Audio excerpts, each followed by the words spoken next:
सुंदर स्त्री बाद में शूर्पणखा निकली, सोने का हिरण बाद में मारीच निकला, भिक्षा मांगने वाला साधु बाद में रावण निकला। लंका में तो निशाचार लगातार रूप ही बदलते दिखते थे। हर जगह भ्रम, हर जगह अविश्वास, हर जगह शंका। लेकिन बावजूद इसके जब लंका में अशोक वाटिका के नीचे सीता मां को राम नाम की मुद्रिका मिलती है तो वो उस पर विश्वास कर लेती हैं। वो मानती हैं और स्वीकार करती हैं कि इसे प्रभु श्री राम ने ही भेजा है। जीवन में कई लोग आपको ठगेंगे, कई आपको निराश करेंगे, कई बार आप भी संपूर्ण परिस्थितियों पर संदेह करेंगे। लेकिन इस पूरे माहौल में जब आप रुककर पुनः किसी व्यक्ति, प्रकृति या अपने ऊपर विश्वास करेंगे तो रामायण के पात्र बन जाएंगे। प्रभु श्री राम और मां सीता केवल आपको विश्वास करना ही तो सिखाते हैं। मां कठोर हुई लेकिन मां से विश्वास नहीं छूटा। परिस्थितियां विषम हुई लेकिन उसके बेहतर होने का विश्वास नहीं छूटा। भाई भाई का युद्ध देखा लेकिन अपने भाइयों से विश्वास नहीं छूटा। लक्ष्मण को मरणासन्न देखा लेकिन जीवन से विश्वास नहीं छूटा। सागर को विस्तृत देखा लेकिन अपने पुरुषार्थ से विश्वास नहीं छूटा। वानर और रीछ की सेना थी लेकिन विजय पर विश्वास नहीं छूटा। और प्रेम को परीक्षा और वियोग में देखा लेकिन प्रेम से विश्वास नहीं छूटा।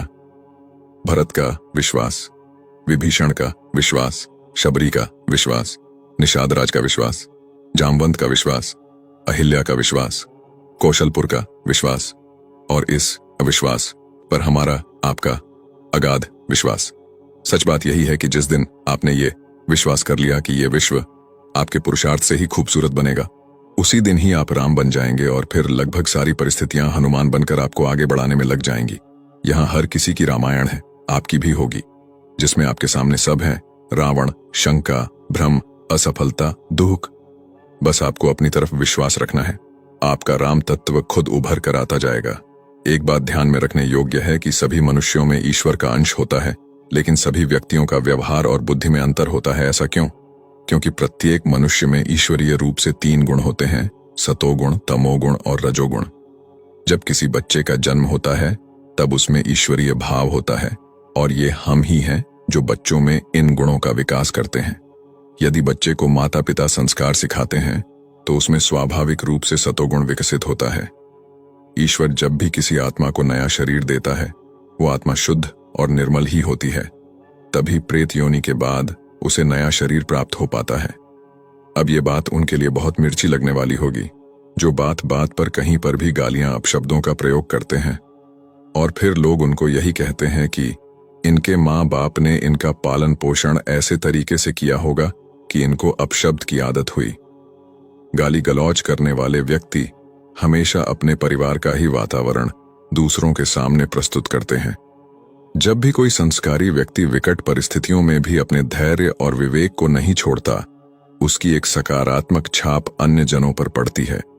जैसे कुछ नए नए बौद्धिस्ट हमारी धार्मिक पोस्ट पर गाली गलौज अपशब्द बोलते हैं तो उनकी गंदी भाषा भरे कमेंट पढ़कर क्या कोई भी उनको एक संस्कारी परिवार का सदस्य समझ सकता है? नहीं ना। इसलिए कुछ भी बोलने या करने से पहले ये जरूर सोचिए कि आपका कथन और कर्म का क्या प्रभाव आपकी और आपके परिवार की छवि पर पड़ेगी। जिस मनुष्य के कर्म और सोच जिस प्रकार की होती है उसी प्रकार से उसमें गुण विकसित होते चले जाते हैं। ये गुण व्यक्ति की संगत से भी प्रभावित होते हैं। जिस प्रकार के लोगों के साथ व्यक्ति संग करता है उसी प्रकार से उसके गुण प्रभावित होते हैं। अब ये बात सब पर लागू होती है और उन पर भी लागू होती है जो सनातन संस्कृति पर प्रश्न चिन्ह लगाते हैं और सनातन संस्कृति के ग्रंथों में वर्णित कथाओं के प्रमाण मांगते हैं। हरियाणा में एक कहावत प्रसिद्ध है, जैसी दुधी वैसी बुद्धि, अर्थात जैसा पालन पोषण वैसा ही बुद्धि आचार विचार होगा। जो व्यक्ति संतों की संगत में और ईश्वर के शरणागत रहता है उसमें सतोगुण विकसित होते हैं, जबकि जो व्यक्ति तमस अर्थात नकारात्मक व्यक्तियों या कार्यों की संगत में रहता है उसमें तामसिक गुण विकसित होते हैं। ये मांस खाने वाले और शराब पीने वाले सभी तामसिक के अंतर्गत आते हैं। ये तमोगुणी वाले ही आप कह सकते हैं कि राक्षसी प्रवृत्ति के लोग होते हैं। कुछ व्यक्तियों में ये दोनों ही गुण होते हैं तो वे रजोगुणी कहलाते हैं, अर्थात ना तो वे पूर्ण रूप से सतोगुणी होते हैं और ना ही पूर्ण रूप से तमोगुणी।